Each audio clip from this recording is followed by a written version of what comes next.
My name is Yann Coelenbier. I'm a board member of Mission 89. Mission 89 is a Swiss-based organization. Our mandate is to tackle youth trafficking in and around sports.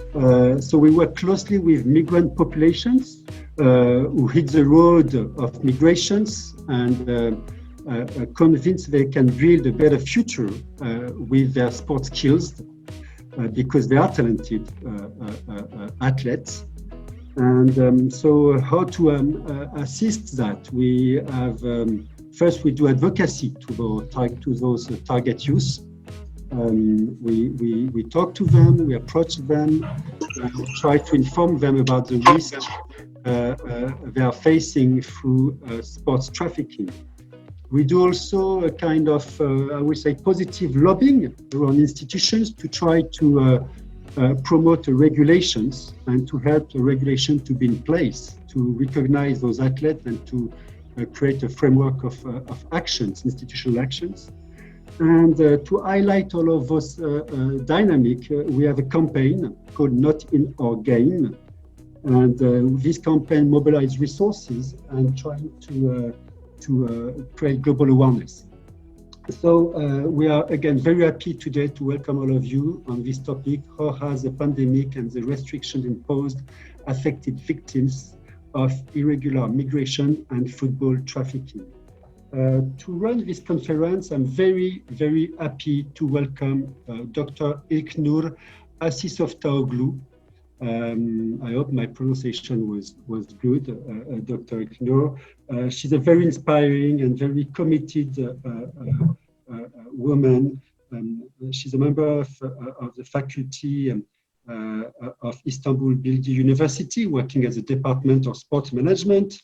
And she also has a degree at the Department of Sociology at the Middle East Technical University, and she passed a master and a physical degree and a professor degree on sports science and technology through Hacisoftaoglu University Sports Sociology program. She will be assisting me. Clearly, I give you some rules. We ask just the speaker to put their mic on and the rest of the participants to put it on off, mute. If there is any questions, you have a Q&A moderator which whom you can send your writing questions, and we will try to address all the different questions from the audience. The idea today is to go through 3 steps. The first step will be to understand the context of migrants and specifically sports migrants, so we can all have a very clear understanding of what they are daily facing in their journey. Then we will address it from the institution perspective with the municipality and from the media perspective to try to also understand how this COVID-19 impacted to the society and how does migrants and athlete migrant situations is recognized inside Turkey. And then the last point of our discussion will be to try to establish a call for actions. How could all together we can think about collectively build some solutions or start to think about solutions that can help tackle these situations that sports and athlete migrants are facing. So thank you very much for all of you to be with us. I am very excited to give the floor to Dr. Ilknur, who is going to introduce to you our different and talented and very important speaker today. Thank you, Ilknur. Okay, thank you, Yann, for this nice introduction, and sorry for that whole difficult words that I have in my name, but it's very difficult in Turkish too, don't worry about it. And so thank you, all of you, for joining us today. I really especially to thank all our speakers to accept to join us today. I know they are very busy in these Corona days with their duties, but here we are together, and I'm I'm very happy to have that. Here also, I would like to welcome all of our audiences on behalf of Sport Management Department and Research, Migration Research Unit of Bilgi University. We also always want to focus on issues who doesn't see actually in Bilgi University, which are not so visible, and migrants athletes issue is one of them. Here I'm very lucky that we are collaborating with Mission 89 on that issue in different projects. And also here I have a friend Julius and Nathan with us. Thank you also to them because they are joining us to enlighten the situation of migrant athletes in Turkey today. So here we are with speakers. Speakers. Okay. Here we are with Professor Emre Erdogan. He is a part of, he is the member of Bilgi University and Migration Research Center, but he is here with us today with his role in Galatasaray Club as the board member. So thank you, Professor Emre Erdogan, for joining us. And also, today we have Julius Kugor, who is the head of African Community Association in Turkey, and I know he's a very dedicated person to support African community in Turkey. And we have Simten Birsoz here, who is the coordinator of migration unit in Istanbul Metropolitan Municipality. We are also very lucky to have her with us today. Nathan here, Okine with us, and he is a migrant footballer in Istanbul, and via Julius and Nathan we will have chance to hear the words from the field. And also we have Bagis here, Bagis Erten. Bagis is also have different hats and will support us with these different perspectives today, I believe. And he is the production manager of Eurosport in Turkey. He is also a lecturer in Kadir Has University and one of the consultants of Kadıköy Municipality, and he's supporting the municipality in sport field. So thank you all of you for being with us today, and Ebroma, Gizem and Elzem will also support us today in our session. Now, if it's fine for you, I would like to let you to introduce yourself with your objectives or feelings today to join us in that session. We can start with Professor Emre Erdogan. Okay, sorry for inconvenience. I had a problem. Thank you for inviting me to this very fruitful discussion. It's a very important problem, and I personally agree with you that it is not very visible.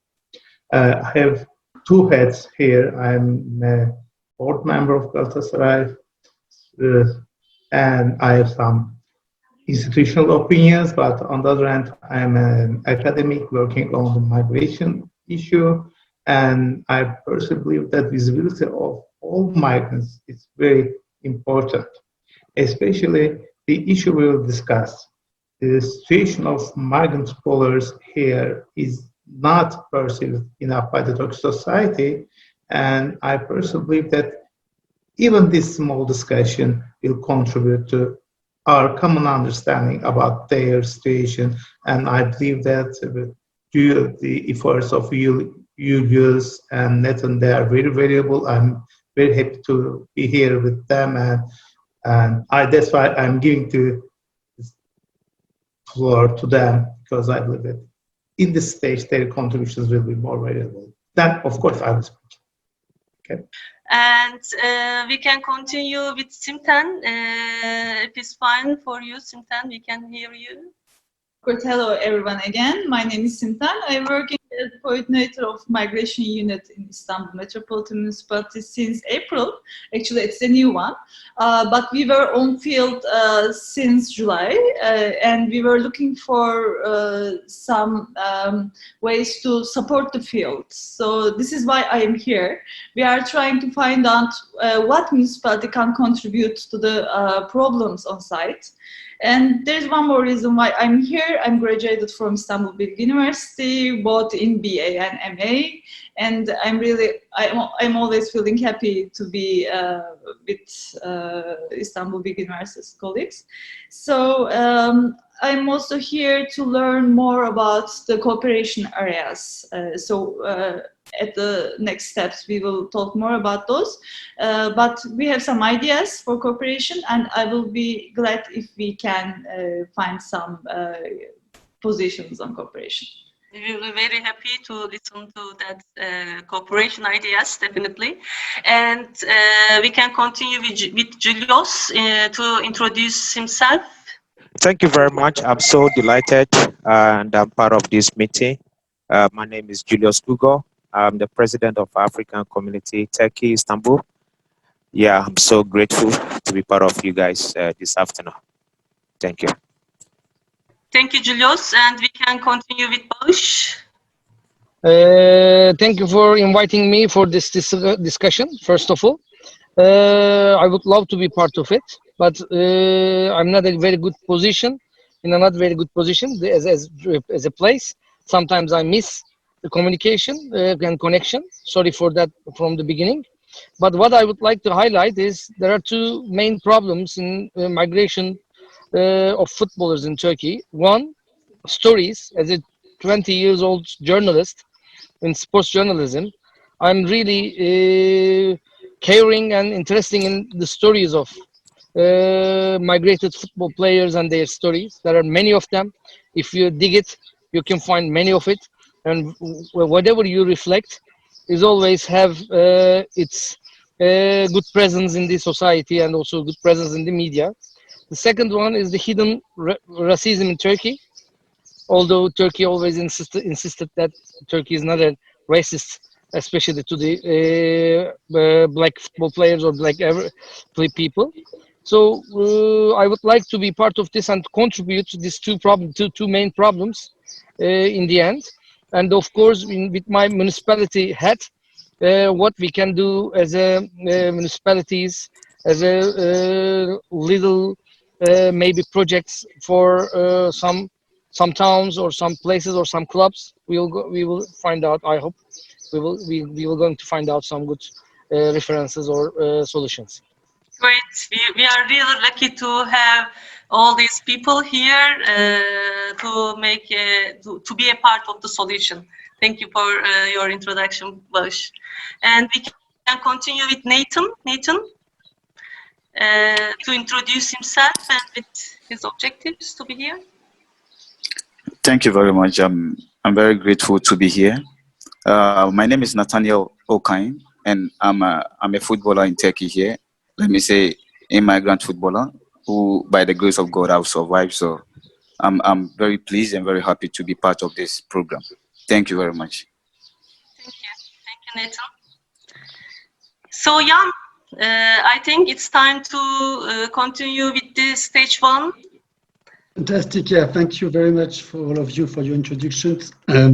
So we say stage one, we are going to give the floor to you, Ilknur, and to Julius and Nathan to have a better understanding on the context where sports migrants, what they are facing. I think they know the situation much better than me, but I think that there is no one road of migration in sports. Every athlete is motivated by his skills, his talent, or is motivated because some people have attracted him to eat the road of migration.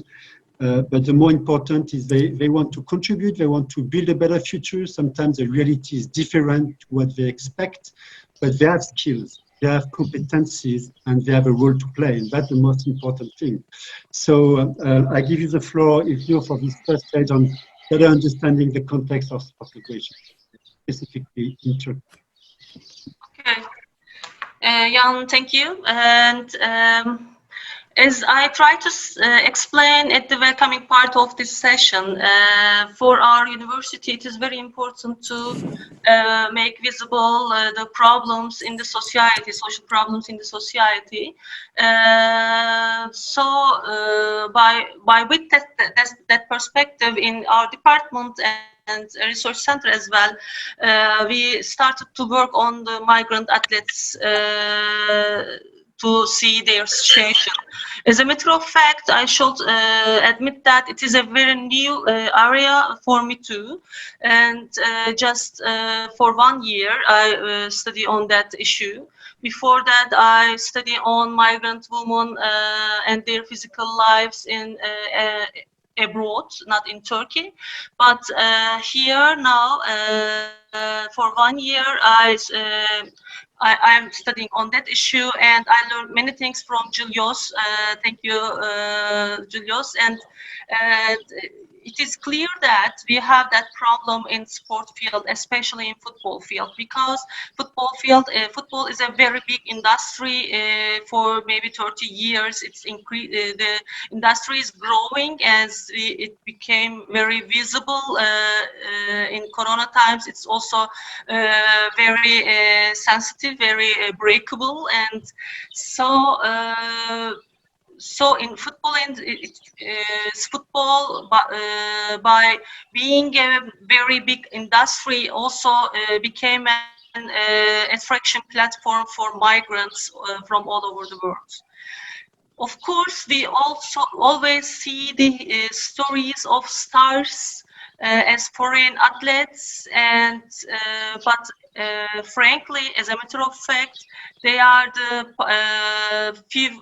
There are just few people who use the opportunities of that shining world, but the rest of them have to struggle with weak conditions and have to struggle with very poor contracts during their football career. As not only migrant footballers, but also footballers who are not migrant having these problems, but especially for migrant footballers, because they don't have the conditions of the country they migrate to. They are suffering from about the problems intensely. Also, human trafficking is another issue. They live another problem they live during their migration. Most of people comes here with tourist visa to Turkey, and they stay for a while with these visas, and at the end of this visa they became irregular migrants. They are brought by some agents to Turkey with some promises, and sometimes they just even can't find these people when they migrate to. And so some of them, and that is important, I believe. Turkey started to become one of the final countries for migrant athletes.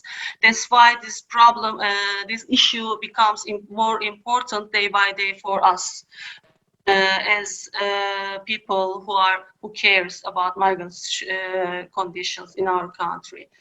So here, actually, there are many things to tell, but I want to give the word to Julius first and to Nathan to explain the situation of migrant footballers in Turkey. Yes, Julius, we can start with you. Okay, thank you very much. Yes, you are right. We, especially in Africans, we facing a lot of challenges here, especially the African athletes, footballers. Yeah, we are facing a lot of challenges over here. But in every country, they have their rules and regulations. So we cannot blame anyone over here because they couldn't, go through the right process. So that is why they find themselves in this condition. But as I said before, Turkeys are so nice, in my opinion, are so nice to us. They give opportunity to some of the boys, and some of the boys also are not good enough to be part of the teams over here. So there's nothing they can do about that. And the other challenge is how to survive. The living start here is another challenge is also for them. And there's no job opportunity for the foreigners over here, not only Africans, the foreigners in general. So the living become a little bit difficult for them. Most of them depend on their parents back home, and it's not easy also in back home, but yeah, they try to manage over here. So you can see some of our brothers and sisters end up on the street selling watches and other stuffs. So yeah, it's not easy, but those who know their left and right, those who believe themselves or they trust themselves, they make it. But something happened, I think 2 years ago, concerning about the football, the Bar League, which is the 4th division over here, and the 5th division. The Turkish Football Federation came up with a new rules and regulations that the foreigners are not going to be part of this Bar League and Super Mature. So this became very tough for them. It became very tough for them. So they end up with nothing. Yeah, as I'm talking to you, I just came from training 2-3 hours ago, and you can see almost about 20-30 boys who came to the field, and you can see it's not easy. It's not easy, but there's nothing we can do about that. Yeah, so that is what I can just say for now. Okay, could you please tell us about the rationale of these migrant athletes while what was their mind while they migrate to Turkey, Julius? Why they migrate to Turkey to become a footballer? What do they have in their mind? Okay, I would say that according to some of the boys who came to me during the interview that I have with them, some of them don't even have idea about where they are coming and where they are going. And some of them were deceived by these false agents. So they end up in Turkey. You know, um, Africa, we have a lot of, we are into sports in general. We do all kinds of stuff in sports in Africa. So in football become our priority in sports in Africa. So everybody wants to travel. Everybody believe that if I leave my country, I will make it better. Then I'll find myself in a better position so that I can able to support family back home. So everybody have this dream, but when they come here, the dream change. So they end up on streets. Yeah, yeah.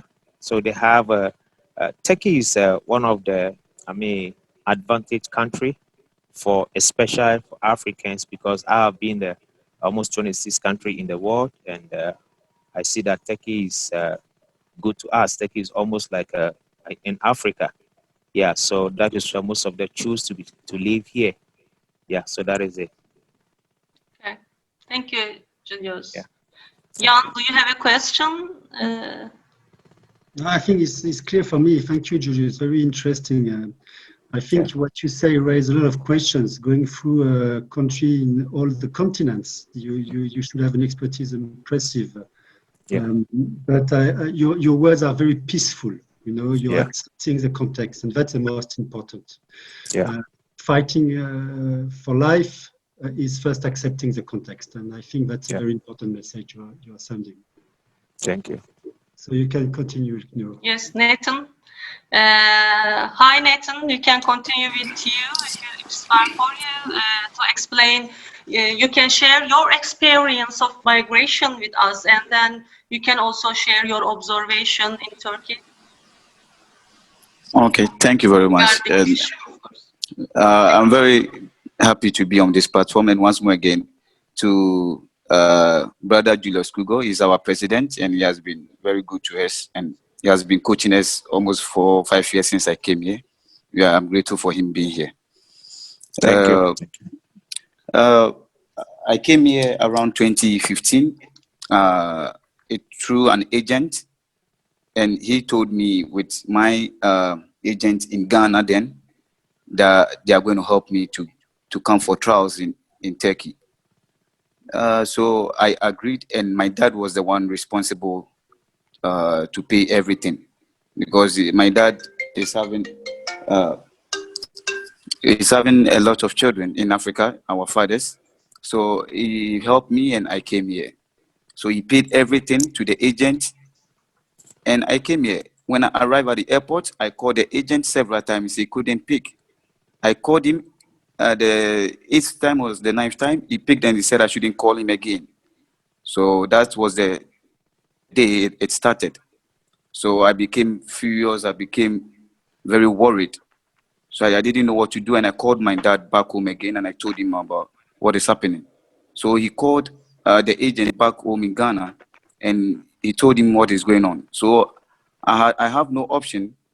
So he called a lady he knew over here in Istanbul here. So I went and stayed with a lady for some time. So within few months, I met brother Julius Kugor, and he started training us. For I think a year, and every year, brother Julius and other people they've been holding an competition, which is African Cup, which has given more opportunities to some of us. So they organize it every year. So when I came, I joined his team, and a guy in the team called Aziz knows many people in Turkey here. So he contacted me to an agent, or let me say a club, which is an amateur, and I went to that team, and lo and behold, I was lucky, and they asked me to join the club.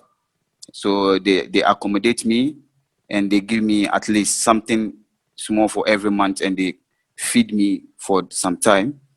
So I think it started last 2 years, as Brother Julius said, about foreigners not playing the 4th division, the bar league and amateur. So that is when things begin to fall apart for most of the foreigners or the immigrants over here. That is when it started. So up to date, we are still surviving by the grace of God back home, because most of us, our parents sent us money to survive. So that is what I can say for now. Thank you. Thank you, Nathan. I hope I can have a chance to hear about your story more in some day. And I know that there are many people sharing your stories and living the same experience, and from Africa and from other countries in the world. And here, Yann, if you want, we can continue with questions. And the audiences can ask their question to Julius or Nathan or us via question and asking moderator. Yes, indeed, we are really happy to welcome questions. Thank you, Nathaniel. It's a very important testimonial that you bring to us, and it shows how difficult it is. I guess from jumping from before your first call and after your 7th call, when the guy decided to stop the conversation with you, and you have to handle the situation by yourself. It's also very interesting what you say about the support you receive from Ghana, and that the people is behind you and believe in you and trust what you're going to do and what you're doing. I think that's a fantastic message. Time is running, so what I propose, Ilknur, is perhaps we can collect the questions and try to move to the second stage of our discussions, and specifically to see from the municipality and from the media perspective. It's okay.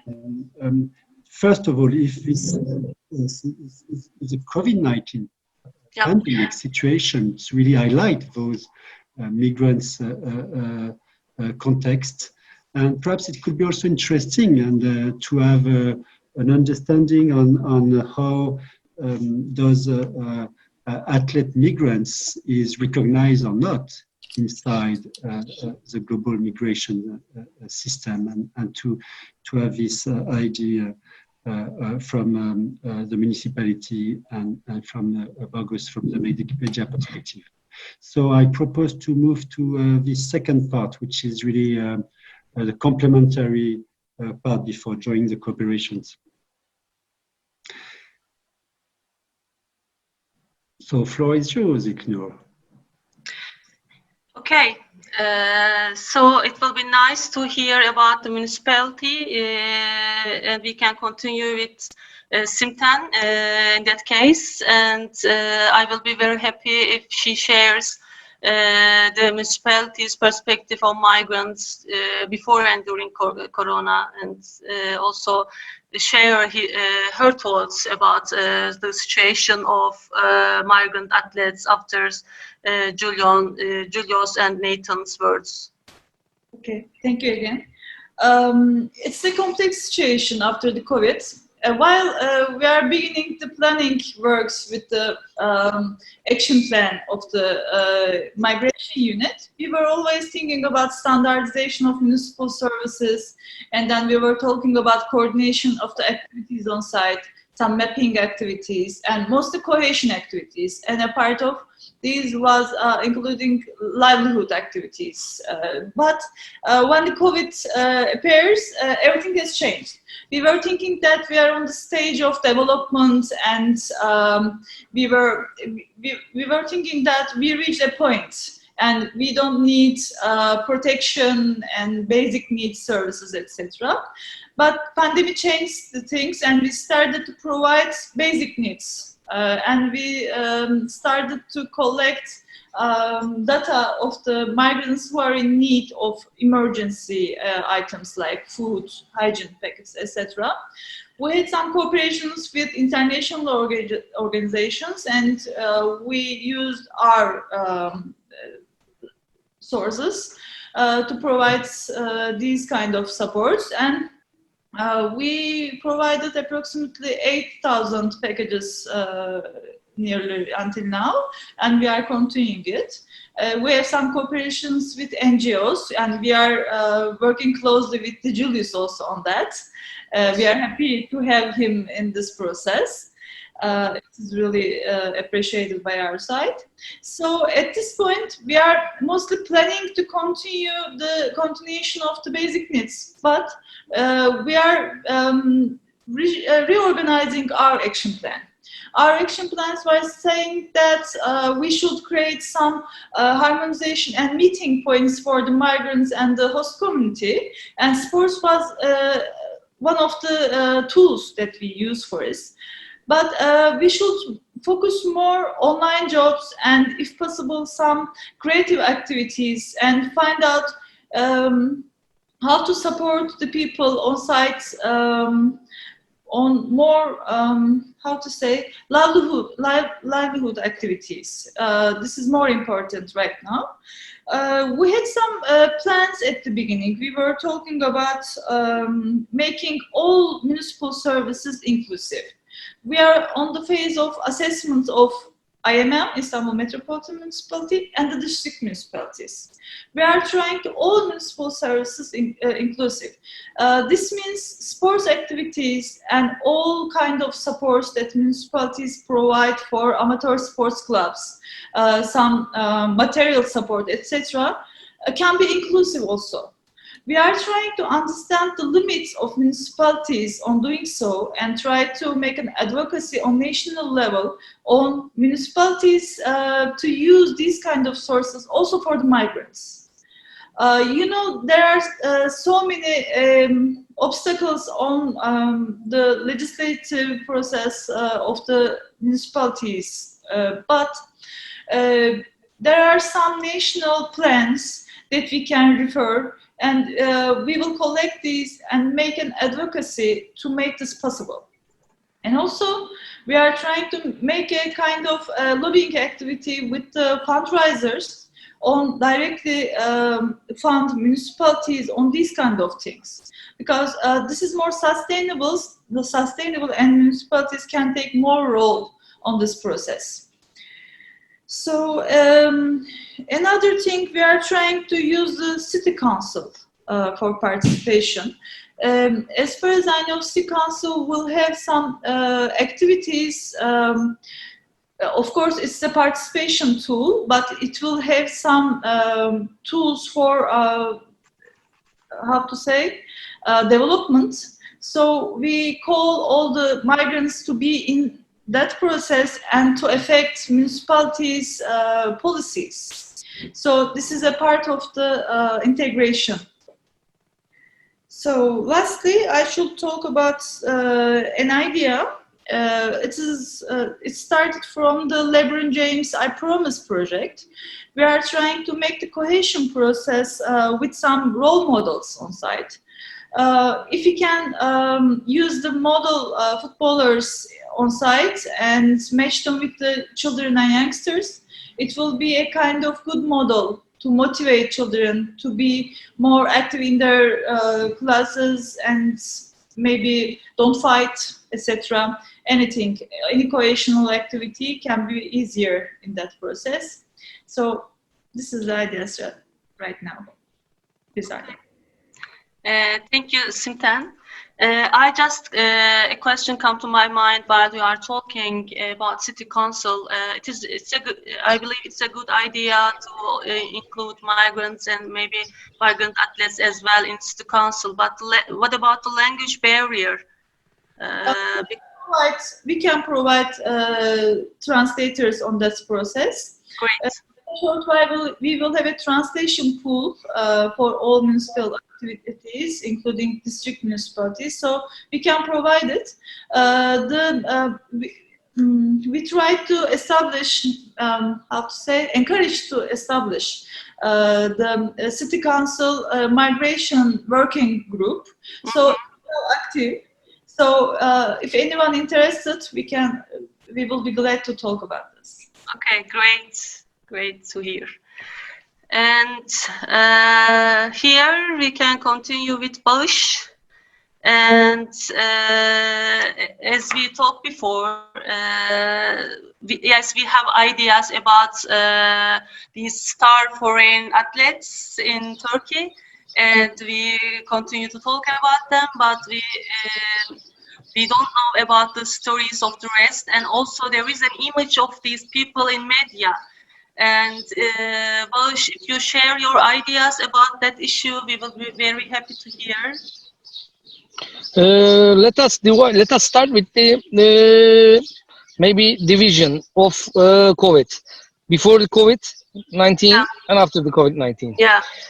Before the COVID-19, the migration problem in football is a kind of a good story for journalists and also for academics to highlight the imbalance and also unequal system of the football in Turkey, and also referring to some social problems about the migration system.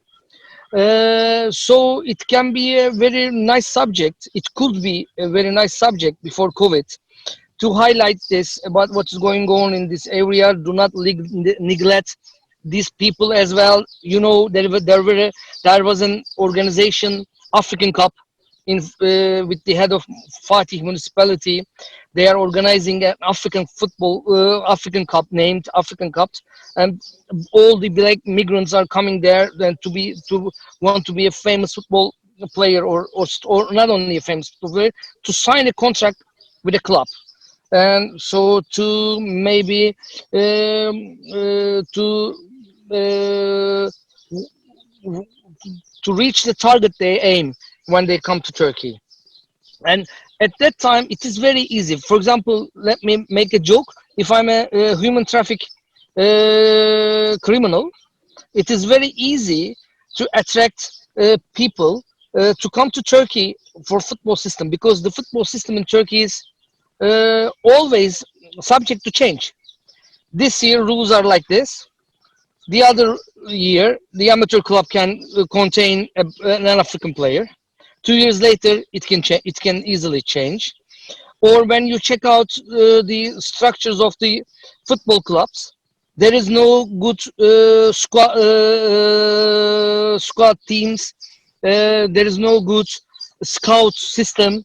So it is very easy to access some big clubs, even in the first division. If you play well in some games in Turkey, maybe if you are highlighted in African Cup, then you can reach a good contract maybe in the second division, third division, even in the first division. Because there is no very well structured system in Turkey.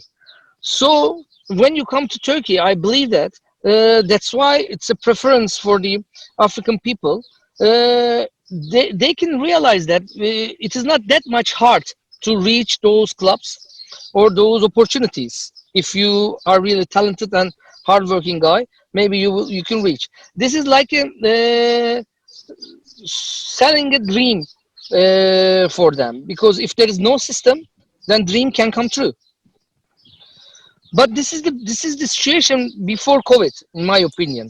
The problem about COVID-19, after COVID-19, it will be much more complicated, because especially the financial situation of the clubs are terrible right now, and they don't have any plans what to do. Still, they are struggling and what to do. And next week, the league will going to start, but nobody knows what will be for the next season, and nobody knows what will be the system of the next season. So the problem, especially when we are talking about the media and also football clubs, they are now shocked. They don't know what to do. They lost their known cliches. Now the transfer season hasn't started, so there's no lies. The league hasn't started, so there is no hope. So media is confused, clubs are confused, and they don't know what they are going to do after the effect of COVID.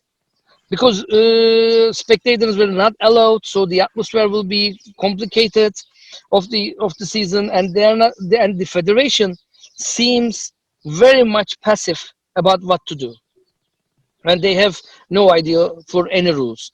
As it is said, there are some limitations in amateur league and ball league for the foreign players, and also there is an age limit for that categories. But this is for this year. We don't know for the next year, and it can change for in a second. Nobody knows about it. Nobody knows. For example, first division knows when to start, but the other division doesn't know when they are going to start or stop about football. So in these confusion areas, in the hierarchy of the problems of football, migration problem is very much in the bottom of the pyramid. This is very, very, very sad news, in my opinion, because now they are trying to survive. So in this survival period, nobody knows what to do. So for the African players in football in Turkey, the only hope is coming from this civil society or the academic projects that they are going to be supported, or a media tool for them to be supported and to be highlighted, because the agenda of the football will be too loaded to talk about other issues, other pages. That's why for 3 or 4 years as a journalist, I am always advising or suggesting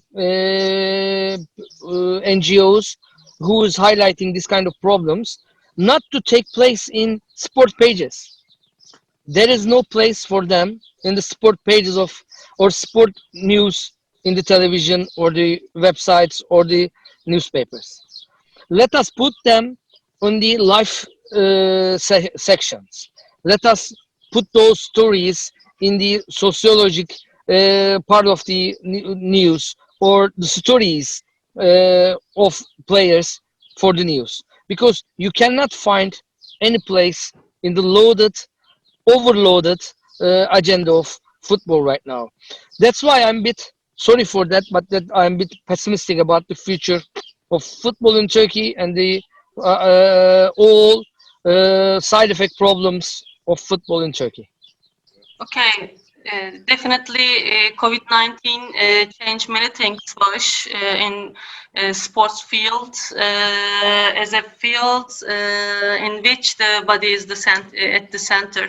So football industry also suffering from many problems, we know, and because it's not well organized and not ready for anything that we understand in that process, their position became very, very unstable. Ilknur, can I add something else? Yes, please. Then I have another question for you. Okay. Okay. In those conditions, in this kind of conditions, in extraordinary conditions, the first reflex of the society in Turkey to cancel or postpone the entertainment business. Yes. But in that frame, sport, especially football, is not included. Yes. Everything can happen. Earthquake, people can die in mines. Football is a business of show must go on. For the first time in the COVID times, sport has stopped. Yes. And they are not aware of what to do. They are not ready to what to do. Musicians, they know that if there is a problem, they are going to be stopped and they have their plan B. But Yeah. sport has no plan for plan B or plan C. So they are shocked. That's the main problem. And that's why they are even risking the life of people. Yes, I can of course. say some speculative words about it, but that's true, and it is very clear in these days. And you have also a role in the municipality in Yes. Kadıköy, Bağış. What kind of role that municipalities can have, from your opinion, with that problems? Nowadays, as far as I know, because of some negative experience, municipalities, especially district municipalities, are trying to put a distance with professional sports. So they like to support amateur sports and amateur sport organizations. Mm-hmm. In my opinion, COVID will fasten this process. Mm-hmm. And they will go into distance themselves. Especially football will be the first sport to be distant, Mm-hmm. because it is much more complicated, much more industrialized, Mm-hmm. and need a quite big budget. So municipalities, even the Kadıköy municipality, now is all considering about what to do in sports in terms of wellness, in terms of personal sport tools, not the team sports that much. This is, I think, going to be a big problem, but how we are going to solve it, I think it is very quite early to talk about, or argue about it. But if there are some ideas in here, I will bring them to the Kadıköy municipality as well. Oh, great, thank you for that. I believe there are two dimensions here for local municipalities. First of all, I always say that it's not the role or duty of municipalities to have champions inside of it, or to raise champions as municipalities. It's their duty to support people to physically active in their life. But another role they have is to support the social inclusion of people who is in a vulnerable position. So for the case of migrant athletes, that can be one of the roles of municipalities, I believe. But just for that case, not the case that you mentioned, not for supporting industry of football. I also object to have an club, football club in local municipalities, and they invest all the money to that club, and we don't have much. So thank you, Bağış, for sharing ideas, but we can of course continue to discuss. And now, Yann, we can have questions at the end of this session. Thank you, Simten. Thank you, Bagis. I think it's very interesting. Both perspective was really inspiring. And Simten, you put the finger on very key point. You talked about dialogue between the community, migrants. You talked about integrations. You talked about the recognition of sports activities. You talked about public policies, a role model. I think you really highlight some of the key points. And Bagis, it was really interesting to see that finally all these migrants is depending on the economic model, which collapsed with COVID-19, and they are not a part inside the economic model. So perhaps one of the options is also to think about all the skills, as we discussed at the beginning, all of the skills of these migrants. If municipality have these inclusive visions, and if there is an adapted system, we can really consider that more than trying to be a football player, they come with skills, they come with commitments, and they want to be part of this game. They want to fight and not depending on solutions. They want to create opportunities. So empowering is really the key word, I think, and we receive a lot of questions, but I think it's interesting now to jump on this last stage is to try to understand how we can work together. And I'm very excited to see the vision of Professor Erdogan. But I give you a quick idea of the question which is coming and which is going on this idea, how can we build a better future and integrations. If there is no job, if there is no soccer opportunity, no means of survival, we receive a question, what is the next steps? What is the final step for these migrants, sports migrants? We also receive very interesting questions on if those migrants build a family, if they have finally a Turkey integrations, and if Turkey is finally their second home. And I think Julius gave part of the answer previously. We receive interesting question on how can migrants finally can continue their educations and learn skills. They come with talent. I think is one of the key elements. How can we empower this talent? And this question is coming. We also receive questions on what does FIFA is doing on these situations. That's a big question. I don't know if we could answer to that. But they have policies, but it's really a tricky situations. So yes, clearly, I think integrations, recognition of their talent, recognition of the skills, maintaining dialogue. When Simten is thanking Julius for his contributions, I think it definitely shows that we are on this dynamic. So can we perhaps move to opening the discussions on how can all of those vision can create a meeting point to really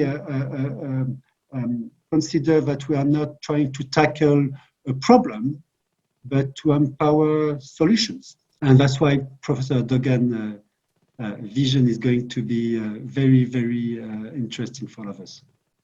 So Ilknur, I pass the floor. I was trying to unmute myself.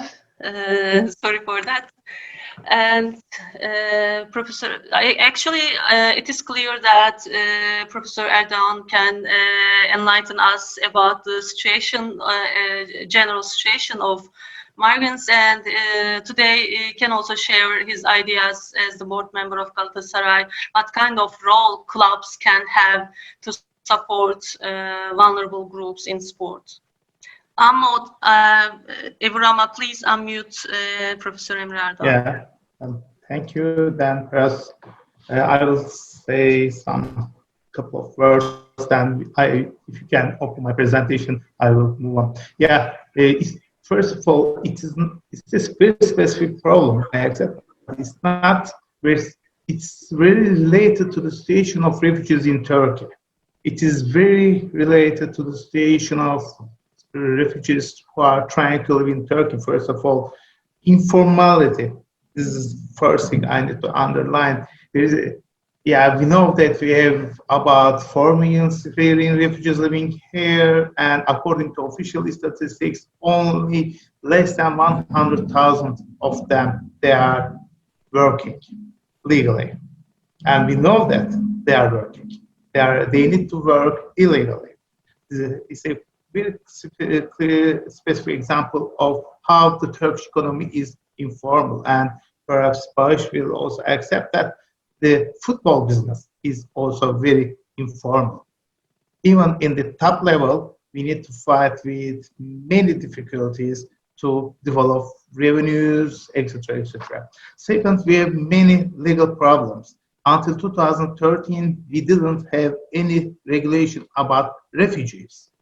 After 2013, where the number of Syrians was about 2 million or 3 million, we developed a system of refugees, for legal system for them. And in 2014, we developed a system for employment of immigrants. Can you imagine? When we were hosting more than 3.5 million here. That's why we didn't develop a good integration infrastructure for immigrants or refugees. Still, we have many problems. And as Vice said, he reminded me the bright future of our football business, because as a result of this COVID-19 stuff, all of our revenues will drop, you know it. And of course, we need to find some extra revenues for competing at top level. It's a problem. But in other leagues, such as Division 1 or the Division 2, the economy is almost informal totally. That's why all these problems experienced by migrant footballers, they are related with our macro problems. Shrinking economy, increased unemployment, economic decline, informality, lack of legal structure, etc. They are all affecting these people, and they are very vulnerable. That's why they are affected in a very bad way. We need to understand and accept the situation. From our perspectives, can you open my presentation, please? To present our institutional perspective. Yeah. Okay, next slide, please. As Galatasaray, yeah, we believe that we are not a part of the problem. I will try to convince you why we are not a part of the problem, but we are competing at the top level. We are competing for the championship in Turkey, and we are competing for some victories in Europe. That's why our vision is very competitive, and we need to deal with this pressure. That's why I will try to show why we are not a part of the problem. Next, please. And I believe that it can be formed a model for the rest of the country. In football business, we have a very institutionalized recruitment system. And first, we have a very good scouting system. We have a football academy, and we have football schools. And all these recruitment channels, they are forming the potential pool for Galatasaray Football Club. Next, please. Galatasaray scouting system is one of the most developed systems in Turkey.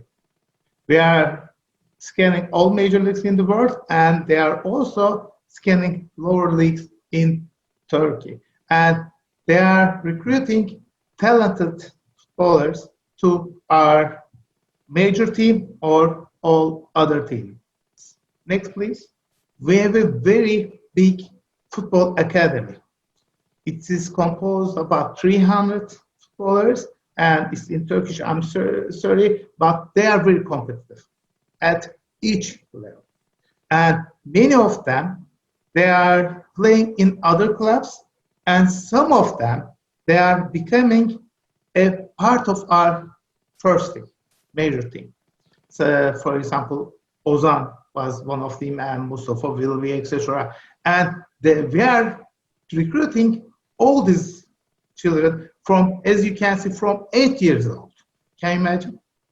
And of course, I personally believe that all these African scholars, they can be very talented, but please compare. They are starting to work in our teams by 8 years old. And they are working in a very good football infrastructure. They are working with good trainers. They are getting professional support. Some of, I don't have exact figures, but many of them, they are from middle classes, middle and upper classes. Football business is not the business of lower classes anymore because it requires time. It requires nutrition, and it requires some support. That's why these migrant footballers, they cannot compete with all these children. And please, next slide. And we have football schools. More than 80 football schools. We are training more than 10,000 attendees, but as a part of this COVID-19 stuff, we stopped. We had to stop. But for example, this picture is from Diyarbakir.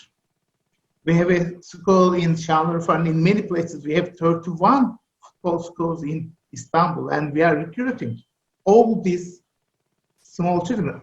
They are not directly connected to our academy, but our scouts, they are also screening these schools. Can you imagine? And they are paying money for getting this training. Of course, it is not easy for an African migrant to compete with these children.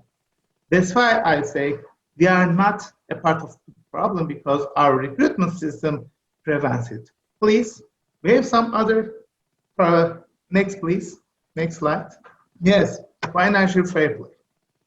I won't read all this stuff, but as you know, we are under supervision of UEFA. Next please. We signed a settlement agreement with UEFA. They put some restrictions on our football expenses. They put some restrictions on the number of elite players. It's 22 for this year. And they put some restrictions for new transfers. And they are also investigating our transfers. As you may know, Barcelona had a problem for making a misconduct. All these elite clubs, they are under the supervision of UEFA. Moreover, after signing an agreement with Turkish Football Federation, we are under the supervision of Turkish Football Federation. All our expenses, they are under the control of Turkish Football Federation. We are in a very regulated situation. That's why, thanks to this very institutionalized recruitment system, and as a result of restrictions put on our club by international bodies, we are playing in a very clear place. That's why we are not connected to this gray zone where all these migrant footballers, they are trying to find some place for that. But next please, slowly. Of course, we are not a part of the problem, but we can be a part of the solution. Please, next slide. We can contribute to increase public awareness about the situation. These are our social media numbers. More than 20 million Facebook followers, more than 9 million Twitter followers. In Instagram, we have about 9 million followers. In YouTube, we have more than 1 million, one of the biggest audience in the world. And Al Samiya, our stadium, you can easily see more than 52,000 people. And you can see this picture. It was before this COVID-19 stuff. It was against, we were trying to create awareness about leukemia. In each game we are playing in our stadium, we are conducting that kind of social responsibility stuff. Last year, we invited more than 100 Syrian children to our stadium to watch our game, and they were in the field, we can contribute to this effort. We are social media power is very impressive from our point of view. Next, please. We can look for lobbying for further institutionalization. The picture I tried to draw, this institutionalized recruitment system, may be a model for other clubs, for the other clubs playing in other leagues, in lower leagues, because it's a very institutionalized and very well-working mechanism. We can try to conduct a campaign for the improvement of licensing procedures and development of a legal structure to include all these young persons looking for their fortune. And we can transfer our knowledge to other clubs in terms of scouting, in terms of training and other places. And perhaps we can support publicly financed football schools, especially in vulnerable neighborhoods, because as you can see, we have more than 80 football schools and we have too many knowledge accumulated in these schools for training. Then, next please, we can fight against xenophobia and anti-immigrant attitudes. This picture is from one of the earliest pictures of our team, 1905. These are founders of our club, and some of them, they were not ethnic Turks. And some of our legendary players, they were from other countries. Galatasaray historically has always been an open club because of its historical mission, which is very related to universality and humanitarian values. We conducted many campaigns to reduce xenophobia in this country, and we don't have any negative record on this topic. Galatasaray, as the window opening to the West, is one of the leading actors advocating equality and universality. And we know that from our other academic works, we know that football is important for reducing prejudices.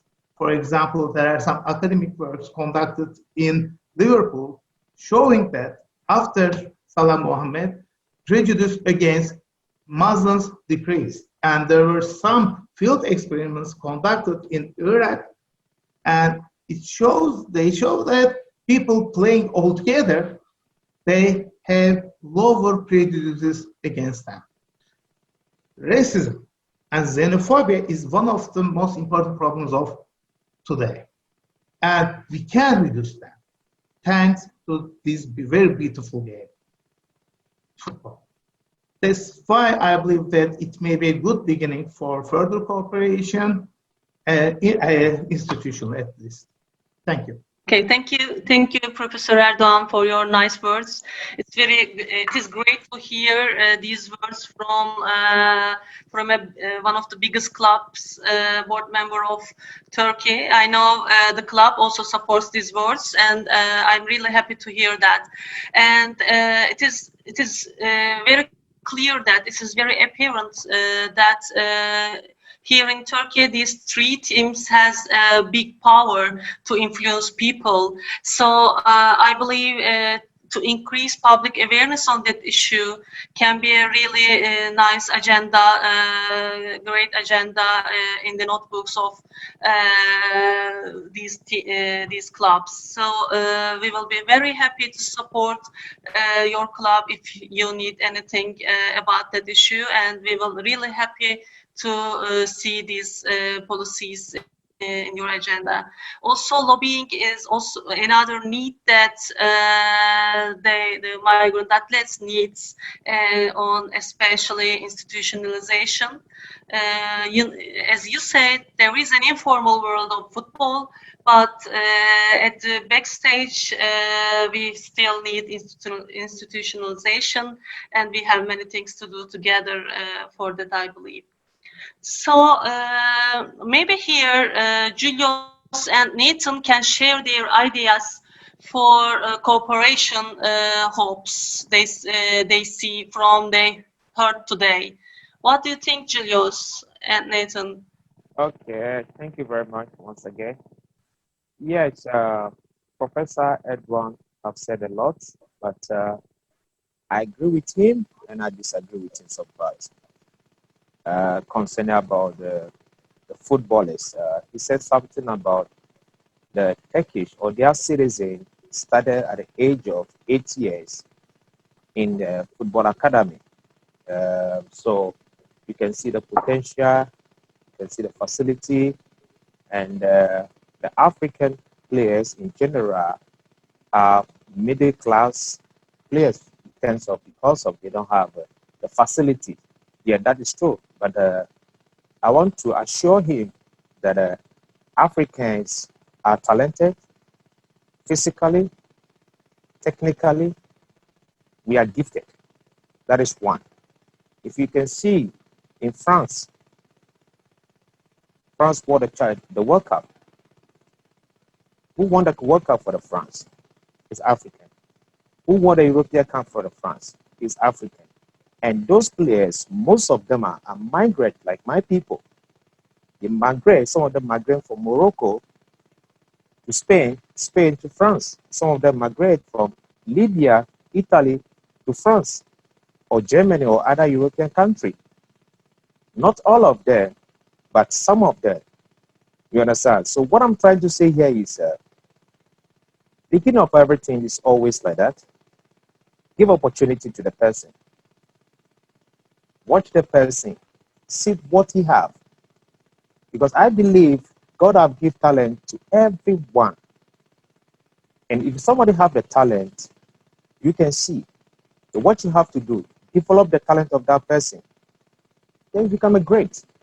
But if you just assess the person or maybe where the person is coming from, how do you see? Or maybe you have one person that came from the same continent to your club, he couldn't perform well.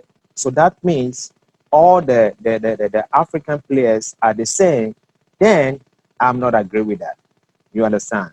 But what I study about Turkey, I said something from the beginning that every country have their rules and regulations. So that is why I don't have any word to say about this. Because when I came to Turkey, I realized that, okay, this is how they do their thing. This is their system. So you cannot force them to change it. You understand? But when you go to the other countries, you can see what I'm talking about now. The African players are growing, developing faster in other countries.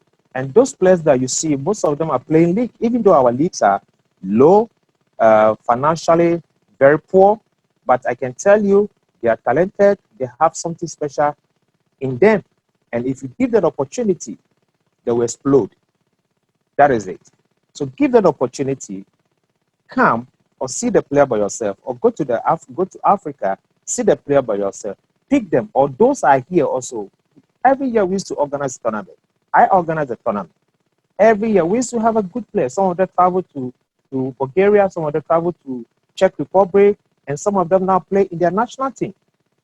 You understand? Nathan is there, you can ask him. Every year, last year, an agent from Belgium, Italy, and came and watched the boys. And as I'm talking to you now, 2 boys are in Czech Republic, and they're making great. You understand? So if we can do this thing better, or if we can find a solution for those boys over here, Turkey have a lot of clubs. But in your system, a foreigner cannot play for 3rd division, you cannot play for 2nd division. You can only play for 4th division and 5th division and Bilgi amateur.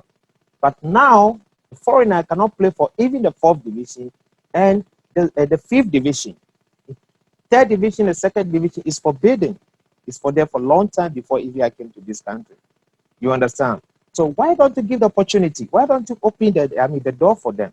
Okay, take 1 player for 3rd division. Take 1 player for 2nd division. Give them the chance and see. At the end of the season, you can see. Emre came here from nowhere, from, how do you call it, South Africa. Even in South Africa, he was not playing. He came here, And when he came here, they took him to one amateur club. He cannot play. The coach said, "Good look. I'm a Kusho Haiwan Gibe. I'm sorry.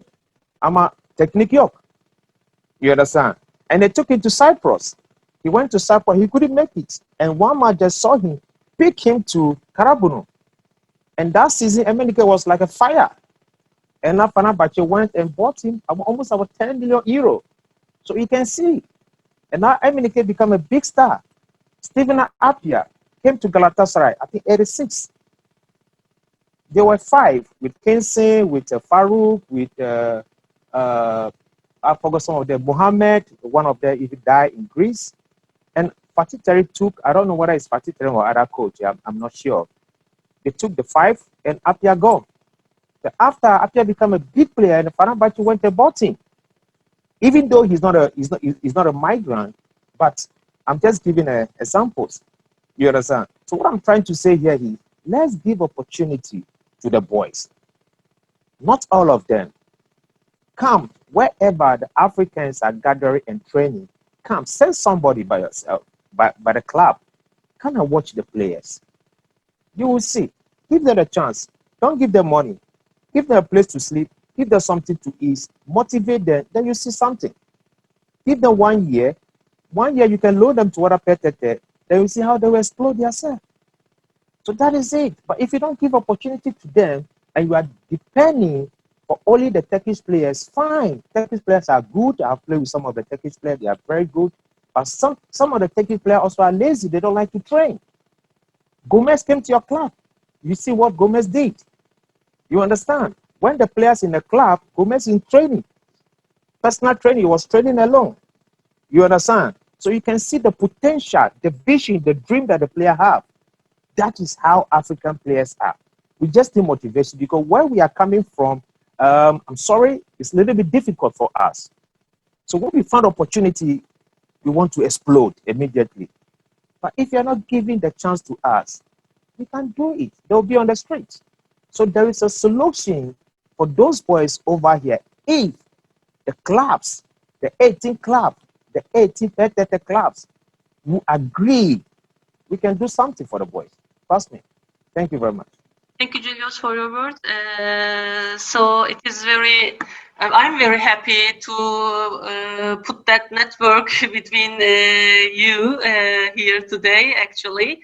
I know Julius has a great experience on the field for years, and I'm happy to hear his words from the perspective of migrant athletes from Africa. So, Nathan, do you want to share any idea about the cooperation opportunities between different stakeholders? Okay, thank you very much. I would like to add something small to what Brother Julius has said. What he has said everything, and that is the most important thing we the immigrants or we the foreigners, we need at this moment. Because we are not lazy, to be honest, we are not lazy. If the opportunity is being given to us, the foreigners over here, we will make it, and we will make them proud. Promise me. Because Brother Julius over there right now has been, sometimes I remember he has been training us 2 times a day when I came here, in the morning and even in the evening. We train 2 times a day, and most of us are not lazy. We can do something when the opportunity is being given to us. As he said, the 2nd division, the 3rd division, 4th division, 5th division, foreigners are not allowed to play here in Turkey. And if there's something they can do about it, because we are still young and we are still fighting to get to the top, and we are aiming very high. Not only the money, but there are many people or other people who are looking up to us from Africa, that their brothers, their sisters are back there, and they are looking up to them to also make it. So we will plead, if there's something they can do for the leagues to open up for foreigners, we will be glad, and we will do our very best. Not only the money, I said again, not the money, but they should give us opportunity to showcase our talent, because we have a lot, as Julius said, a lot of foreigners and a lot of immigrants over here. Very seriously, and even sometimes the resident permit, as I'm talking to you, most of the amateur footballers who are playing last 2 years, now as I stand here, most of them has been rejected for the resident permit because they said they are not professional players, but they are amateur players. Because of their amateur players, their resident permit has been cancelled. So I would like you to do something. I don't know, but I hope there is a solution to that, because Brother Julius has a lot of solution, and I think he has experience in that very much, in the football, everything. So he's the only one who can help with the foreigners if you guys support him and you give us the help. Thank you very much. Thank you, Nathan. You summarized the wish and the expectations very well. And as personally, I have always a distance with industrial sports, but I believe sport is a human rights and in any level, and I believe that everyone should have an access to their goal without their identity. So, regardless of their identity, so we have to the institutions and the state should let people to play sports in any level they want, and it is the duty of breaking these barriers to achieve their goal if they work hard and if they are talented, and in that case their identity with what kind of where they come from or what their ethnicity is shouldn't be important, I believe. I know it is heard very naive from the world of football, which is full of rules, but that's what I stand. And Yann, do you have anything to add? Because we have very limited time to finish it, and I'm sure there are many questions.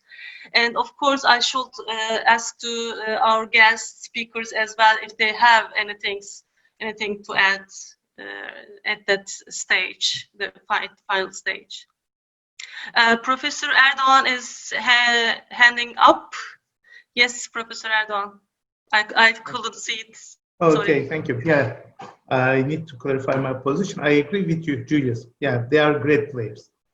Yeah, they are very talented, and my favorite player is Drogba. I cannot deny it. My point was that without empowering them, such a competition will be unfair. That's why we need to first empower them to give a good house, nutrition, training, opportunities, then we will let them to compete with other players. I personally believe that, I agree with you, Nathan, they are very hardworking. I personally observed it. But at that elite level, you need some resources, such as free time. They don't need to care about their income, families, etc. That's why, without empowering them, if we let them to compete with other players, it will be unfair. Okay, that's why we need regulations. But these regulations won't be limited with this work permit. It should include some support mechanisms for them, because this flow will happen. You know it. We cannot prevent it in the short term, but we can try to make the world fairer for them. This is our position, because I know they are really great players. They are very talented. If they have opportunities and if they have support, they need some resources, they will be great. I agree. That's why it was my position. Okay. Yeah. Thank you for clarifying the position, Professor Erdogan. And I also believe that it is very important to support each other collaboratively to empower any people to access this world. And Yann, with questions, we can continue. Okay, thank you. Wow, we have a few questions I'm going through, but I want to but my outside understanding, I think it's really interesting what we just heard. From the migrant perspective and athlete perspective, they claim the legitimacy to act and to be part and to engage. they talked about two things: regulations and recognitions. And so I think it's a very interesting block. Coming after the municipality with this wish to facilitate integration, public policy is a strong word. So municipalities are warning what you just said, Professor Erdogan, is about empowerment. We have talent and we need to empower that. From the media perspective, it was really also important to remember that all this story touched the people, and people feel concerned about the journey of those migrants who try to develop opportunity. And also he talked about this problem faced with COVID-19 with the economic model collapse. And now, and we have at the end of that a club, we say we want to be part of the solutions. And when I see what you present, Professor Erdogan, I saw that all your model is based on education, is based on training, is based on adaptations, and you have infrastructure. And Nathan, you remember one thing which is key. You say, we work hard. I think your talent is 1% of the solution. 90%, 99% is to work and is to train. So I think that one of the things I really touched me today on your discussion is, with club, you have the capacity to identify the skills. And I think that orientations of those skills is a very key approach. Because for sure you have the dream to be a football player, but there is other opportunity to facilitate integration, because these skills, those skills with work can really develop this empowerment solution.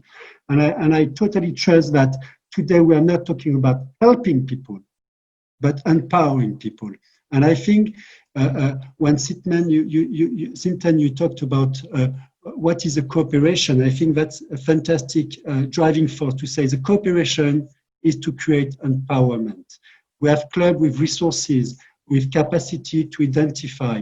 We have the municipality with the capacity to integrate and recognize the people, and we have the athlete with a wish is to act. So for me, it's a fantastic message that I've been saying. I see Simten, you want to add something, so I pass the floor. I think it's important. While listening, I was thinking about an idea. Maybe it will be a good starting point. While I was previously working in Chișinău Municipality, we were discussing on having a football factory. Maybe some of you would remember. It was a kind of good project, and we had some cooperations with Johan Cruyff Foundation. And while working on that, a group had a chance to visit Ajax stad and facilities in Amsterdam. And the common point between these ideas was to support the football players in the vulnerable communities. I think wouldn't be so hard to find finance for such a project. And with the cooperation with Galatasaray, we can make a good facility on supporting the football players of the future. I think it will be a good cooperation point if they also would like to. I invite them to discuss this for future projects. And we can deal with the sports department also. And maybe many of the people would like to make an investment on this, because it is, having the football industry is something really nurtures the city. So if we have good football players, it's a kind of contribution to the city. So we can start with this if you also would like to join.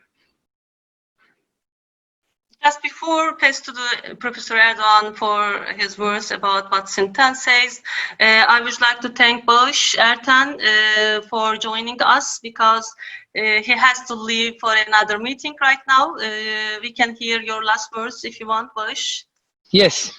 First of all, really, I'm delighted to be here and to hear all those presentations and ideas, especially football players, to join and to know what the problems are and how really excited them, how they are really excited about to be part of Turkish football system. So really, any kind of a project that we can contribute, I'm in. Thank you for giving me this choice, this opportunity, and bye for everybody. Thank you for being with us, Barış. See you then. Kisses to Lefter. Okay, Professor Erdogan, do you have any word to what Simten said? Yeah, it may be great. Yeah, we can discuss it, what kind of cooperation we can do. As I said, it's a huge organization, our football business. We can discuss and we can try to do all of that kind of very positive projects. During last years, we conducted that kind of projects targeting Syrian refugees. In that case, we can cooperate. We can communicate and we can move forward. We will be very happy to support it. Also, as Bilgi University, Yeah, Professor Erdogan, right? With many hats, yes. Beginners, of course, we can support them. Yeah. Okay. Okay, thank you. And any questions, Yann, from the audiences? We shouldn't miss those as the last words. Yes, we receive questions which are opening over perspective also. We had a very interesting question about nutrition. I don't know if it's the right time to develop that, but it's important to raise this point because it's part of the context, you know, and for those athletes, they need to be empowered also for the nutrition and for their daily life. And so the question is raised on the fact that it's also a point that access to nutrition and access to services sometimes could be a discrimination, part of the discriminations.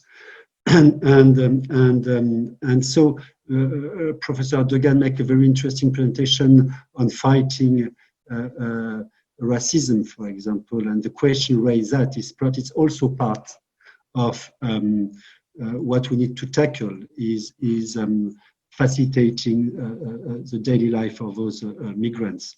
But I think this question goes on the empowerment part. We received one question that perhaps can be precise to avoid not misunderstanding, but to be sure it's clear. You mentioned, Julius, that the fourth and fifth division today have made a new regulation. So migrants or foreign employer is not allowed. Is it exactly what have been? What is the message? Because I have a question on that to precise that migrants is not allowed today to play on fourth and fifth division.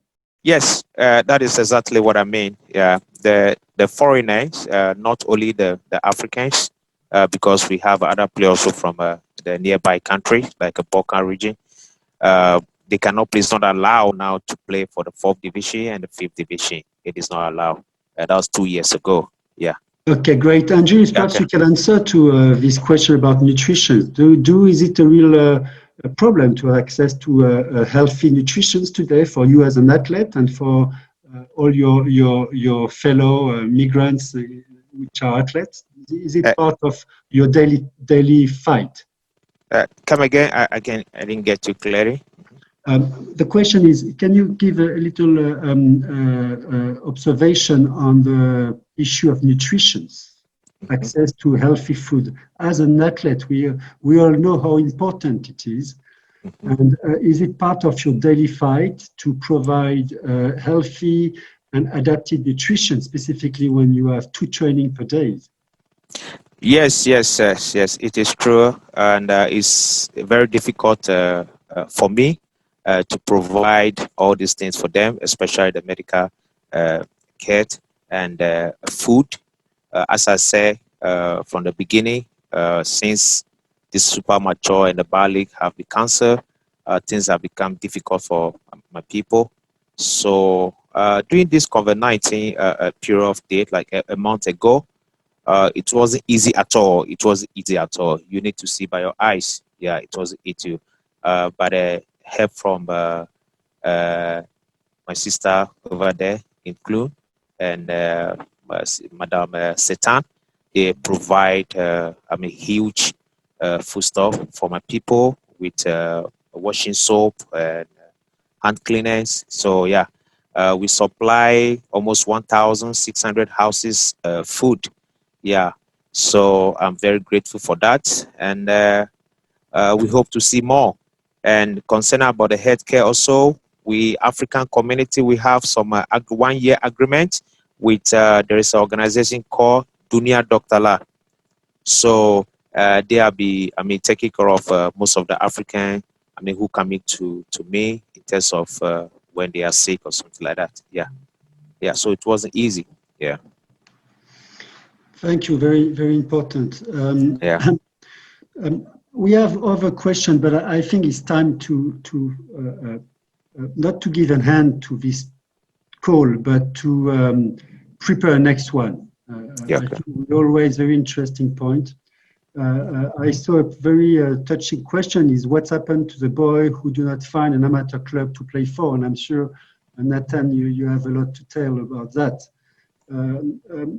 So what I want to say is first of all, to encourage the dynamic in place, and thanks Simten for raising this opportunity of cooperations. I think what is great today is we have people, we have field people. We have people who are very on the side of actions, and I'm sure that all together you will find adapted solutions. It's also a long path. It's definitely a long path, and the story of Julius, the story of Nathaniel, is just showing that we need to stay committed and to be patient.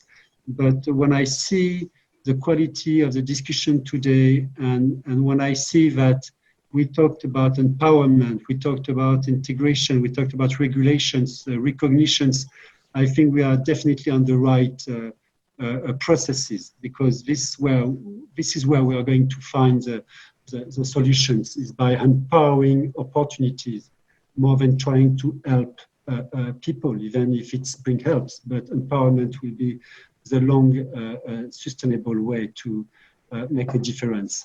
We have a lot of participants, and I would like to thank all the people who take time to come to our conference today. We look forward to welcoming you to a next stage of those talks. We look forward to have some feedback on the discussion that the municipality and Galatasaray and the different people and migrants will bring together, because I think that you are building test cases that can be duplicated. The simple fact to have dialogue between all of those institutions is definitely a very optimistic and fantastic message for the future. Ilknur, you've been great and you made fantastic moderation, so I want to give you the last words of this talk today. You empower people by coming here, and we hope that this is going to bring great solutions. You're a key person on this dialogue today. So on behalf of Mission 89, we want to thank you for all the work done. To all your team, I want to thank all the technical person behind the scene, because even if it looks like to be a small activity, it remains a lot of commitments. All of these people is volunteer. All of these people believe that we can make all together a difference, and I think that's something we really want to share and to preserve as a fantastic legacy. So now I leave you the floor to conclude. And again, thank you, a warm thank you to everybody. And I think we learned a lot today, and that was the most important. Thank you, Yann, for your nice words, and also thank you to Mission 89 to have that kind of events together. I'm always very happy to be with you, because I know the excitement of Mission 89 and dedication of Mission 89 on that issue. And I want to ask our speakers if they have last words about that. Do you? Okay, thank you for being with us. Really, I'm very happy to welcome you here. Thank you to Ideas for collaboration collaboration, because I believe this is a way to go, and there are many different steps to take, and this was one of them, and we will have many things more to do together. And thank you. If you have any questions later to our audiences, you can email us.